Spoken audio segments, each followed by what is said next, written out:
നമസ്കാരം. ഈ പ്രപഞ്ചത്തിലെ അനന്തകോടി ഗാലക്സികളിലും തിങ്ങി വിങ്ങി നിറഞ്ഞ് അഖണ്ഡിതമായി ഒരു മുട്ടുസൂചി കുത്താൻ പോലും ഇടമില്ലാതെ നിറഞ്ഞു നിൽക്കുന്ന ബോധം മാത്രമാണ് നിത്യമായിട്ടുള്ളത്, ഇറ്റേണലായിട്ടുള്ളത്.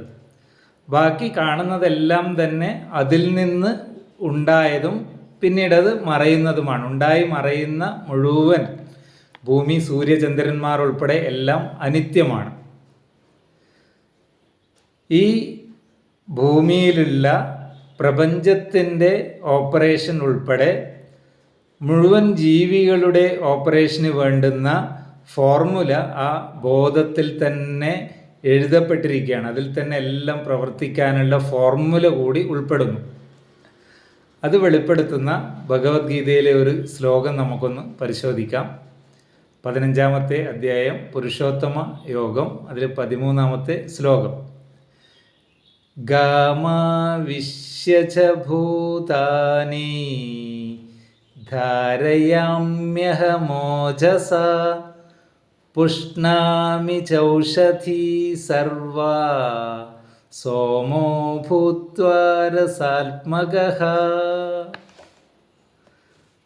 അതായത് ഗാമാവിശ്യജ ഭൂതാനി, ഈ എല്ലാ ജീവജാലങ്ങളിലും പെർമിയേറ്റ് ചെയ്ത്, കുറച്ചും കൂടി വ്യക്തമാകുന്ന രീതിയിൽ പറഞ്ഞാൽ, ഈ കോൺഷ്യസ്നെസ്സിൽ സൂര്യചന്ദ്രന്മാർ ഉൾപ്പെടെ മുഴുവൻ ഗാലക്സികളും ഭൂമിയും അതിലുള്ള ജീവജാലങ്ങളുമെല്ലാം ഈ കോൺഷ്യസ്നെസ്സിൽ മുങ്ങിക്കിടക്കുകയാണ്. അതാണ് ഏറ്റവും എളുപ്പം ഈ പെർമിയേറ്റ് ചെയ്യുക എന്നതിൻ്റെ അർത്ഥം. ഗാമാവിശ്യജ ഭൂതാനി എന്ന് പറഞ്ഞാൽ അതാണ്. അപ്പോൾ അതിൽ മുങ്ങിക്കിടക്കുകയാണ് സർവ പ്രപഞ്ചവും. ഗാമാവിശ്യജ ഭൂതാനി ധാരയാന്യഹമോജസ.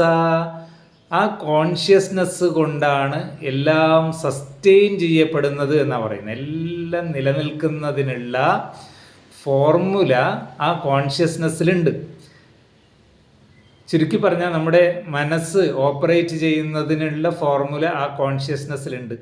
നമ്മുടെ DNA, നമ്മുടെ ട്രിപ്ലെറ്റ് കോഡോൺ ആണ് അതിലുള്ളത് എന്നൊക്കെ പറഞ്ഞാലും അതിന് ഓപ്പറേറ്റ് ചെയ്യാൻ ഒരാൾ വേണം. കോഡൊക്കെ നമ്മൾ കണ്ടുപിടിച്ച് തരുന്നത്, ആ കോഡ് ആരാൽ ഓപ്പറേറ്റ് ചെയ്യപ്പെടുന്നു, ആ ഓപ്പറേറ്റ് ചെയ്യപ്പെടുന്നത് ആ കോൺഷ്യസ്നെസ് ആണ്. ആ കോൺഷ്യസ്നെസ് നമ്മുടെ ഉള്ളിലും തിങ്ങി വിങ്ങി എങ്ങനെയാണോ പുറത്ത് നിൽക്കുന്നത് അതുപോലെ നിൽക്കുകയാണ്.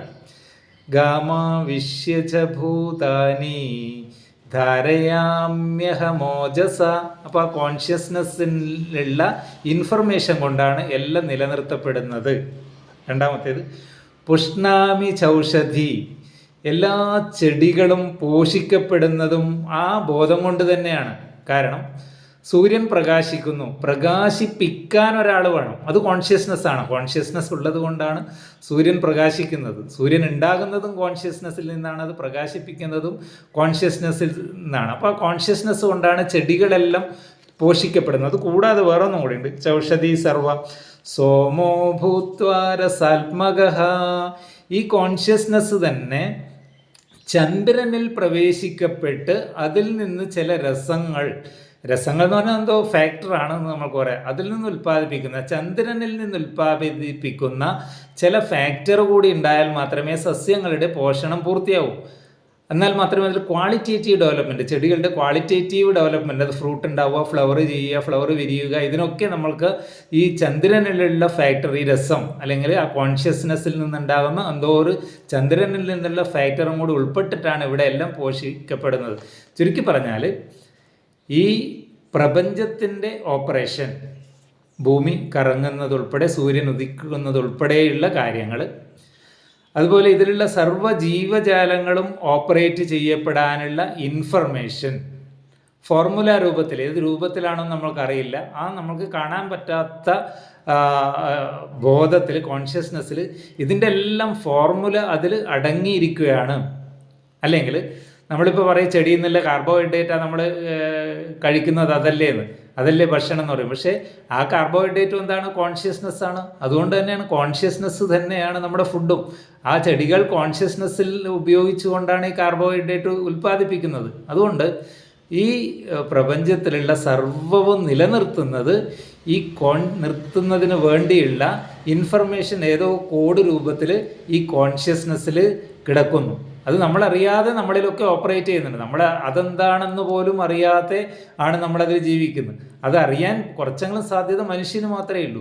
ആ കോൺഷ്യസ്നെസ് ഉള്ളത് കൊണ്ടാണ് നമ്മൾ ഒരു ജീവിനെ ഒന്നും പഠിപ്പിക്കേണ്ടല്ലോ, എല്ലാ ജീവികളും ഇവിടെ ജനിച്ച് ജീവിച്ചു പോകുന്നു. എങ്ങനെ പോകുന്നു? അതിൻ്റെ ഇൻഫർമേഷൻ DNA മാത്രമല്ല, ആ DNA കൂടി ഇല്യൂമിൻ ചെയ്യുന്നതാണ് ആ കോൺഷ്യസ്നെസ്. നമ്മൾക്കറിയുന്നത് ഈ DNA ആണെന്ന് മാത്രമാണ്.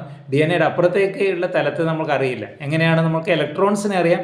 ഇലക്ട്രോൺസിൻ്റെ അപ്പുറം ഒരു യൂണിഫൈഡ് ഫീൽഡ്, ഒരു ബോധമുണ്ട് എന്നാണ് ഇപ്പം ലേറ്റസ്റ്റ് ക്വാണ്ടം ഫിസിക്സ് പറയുന്നതാണ്. അതുപോലെയുള്ള ആ ബോധത്തിലാണ് എല്ലാം പ്രവർത്തിക്കപ്പെടുന്നത്. ആ ബോധത്തിലാണ് അതിനുള്ള ഇൻഫർമേഷൻ ആ ബോധത്തിൽ ഏതോ കോഡ് രൂപത്തിൽ എഴുതിയിട്ടുണ്ട്. Okay, thank you.